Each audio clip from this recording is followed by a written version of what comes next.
אז זה ממתק הקוקוס הוורוד. זה ממתק הקוקוס הוורוד, הוותיק, שקיים מעל, אני חושב, מקום המדינה, הוא קיים בכל מיני ורסיות.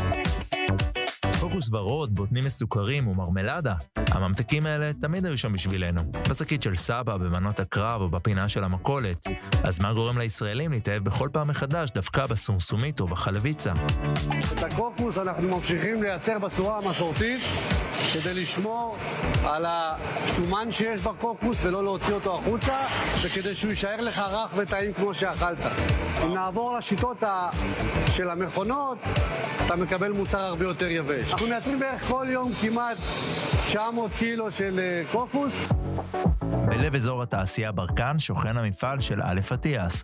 כאן לא תמצאו מכונות תעשייה נוצצות, אלא שיטות מסורתיות שעוברות מדור לדור. אפשר להעביר את הריח לטלוויזיה.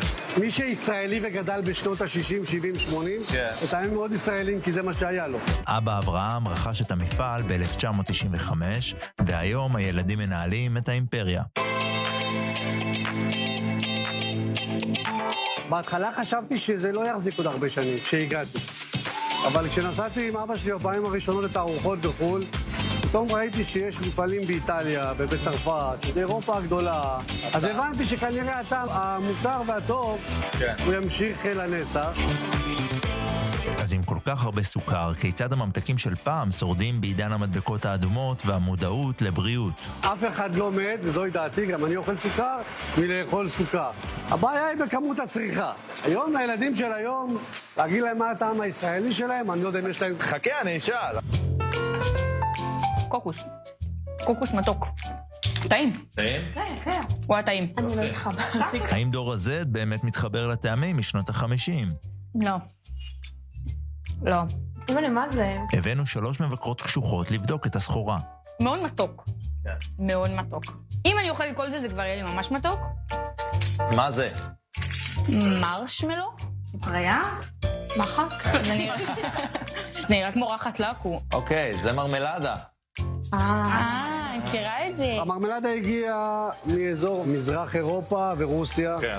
וזה נמצא בכל העולם כמרמלדה, זה משהו שהוא מותג, משהו שהוא ידוע. טעם של מרשמלו. מרשמלו? מרשמלו עם סוכר כזה חמוץ טיפה. חמוץ? אולי נפלת על המנטה. זה לא טעים.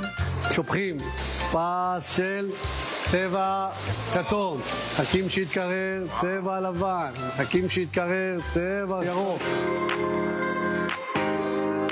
אם יש ממתק אחד שלא רק שרד, אלא גם השתדרג עם השנים, קיבל גרסאות רבות ואף הפך למוצר בוטיק, ללא ספק זו החלבה. אנחנו במפעל החלבה, טחינה ומוצרי המאפה של אחווה. קודם כל יש פה ריח מדהים. לפני 20-30 שנה המוצר הנמכר ביותר היה אותה רולדת חלבה במשקל 0.5 קילו, כיום זה אותם חטיפי חלבה קטנים. כן, יש פה ניסיון למתג את זה כמשהו בריא, כמשהו... בסוף חלבה זה 50% בריא, אפילו בריא מאוד, 50% סופר פוד.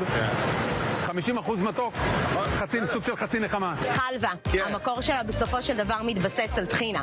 אז טחינה, שמגיעה מסומסום, נותן לנו בעצם מקור תזונתי מעולה, לחלבון, לשומנים איכותיים, יש לנו מינרלים כמו סידן שחשוב לבריאות העצם, יש לנו אבץ, יש לנו ברזל שהוא מאוד חשוב. האידיאל זה שאנחנו נמצא חלבה שההמתקה שלה היא על סילן ועל דבש, פחות על סוכר לבן או על גלוקוזה.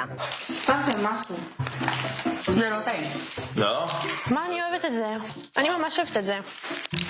שזה יותר טעם של שוקולד מאשר של טחינה. זה שהיא הייתה במנת קרב, זה לטובתכם או לגנותכם?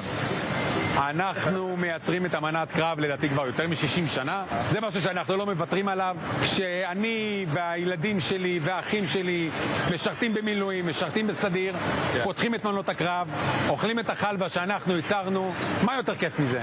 ומשהו ששמתי לב מהמילואים שאני עושה, כל פעם שאני מגיע אני מביא להם ממתקים. ברגע שהם נחשפים לזה הם תמיד אוהבים ומאוהבים בזה.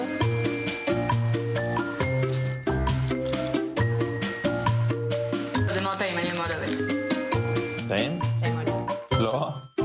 המפעל הגדול בברקן, החלבה עוברת מתיחת פנים, בממלכת החלבה בירושלים. כאן היא כבר לא משהו שאוכלים במנות קרב, היא יוקרה.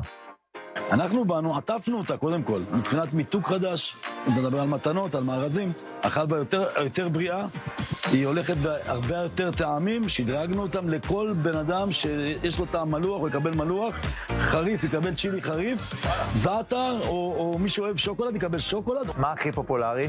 היום יש לנו את הטרנד הזה של החלבה דובאי, שוקולד דובאי. היום יש מיתוג מאוד חזק, קינדר בואנו, כל מיני שוקולד בתוך שוקולד. המחיר הוא משחק מאוד חשוב היום, אז המחיר אנחנו תחרותיים מאוד.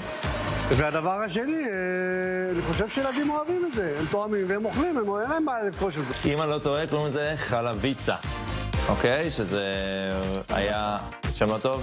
אוקיי, מיתוג מחדש, אבל זה היה באמת נראה לי קינוח צרפתי, שעשו ממנו איזה ממתק, ובואו תנסו. אוקיי.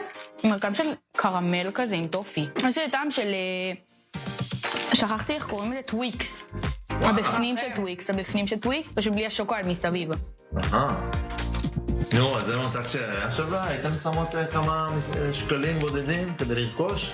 כן, ממש מתוק גם. כן? כן, גם ממש מתוק. אבל אם הייתי רוצה איזה משהו כאילו עכשיו מתוק וטעים, הייתי לוקחת את זה. האמת שזה ממש טעים, אני אוהבת את זה. יש לנו הצלחה. אנחנו מייצרים את החלביצה. חלביצה. שזה נקרא גם נוגת צרפתי. כשבן אדם נוסע לחו"ל, הוא לוקח מתנה מהארץ, משוק מחנה יהודה, שטראמפ היה פה, אז אנחנו עשינו להם מארזים. כן? כן, עשינו מארזים, הנה צילינדרים כאלה, כמו אלה למעלה, הביאו מתנה ישראלית. וואלה. לכל הצוות שלו. שקונים בו. אמן. מלא. החריף מגיע, חכה אחי, זה מגיע. אני לא מרגיש. הנה, בואו נאהב את זה, שלי. אני לא עובד על אנשים.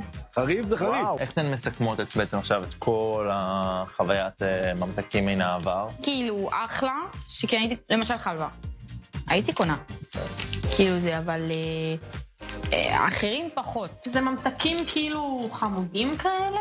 הם לא ברמה כאילו של הממתקים שעכשיו יש, לשוקולדים שעכשיו אנחנו אוכלים. לא, יש חלק שפחות, ויש חלק שאחלה, אבל לא הייתי קונה אותם ברצוני. אולי הילדים של היום כבר לא יארזו מרמלדה וקוקוס ורוד לטיול השנתי, אבל הטעם ההוא שנדבק לאצבעות ולמחברות עדיין כאן.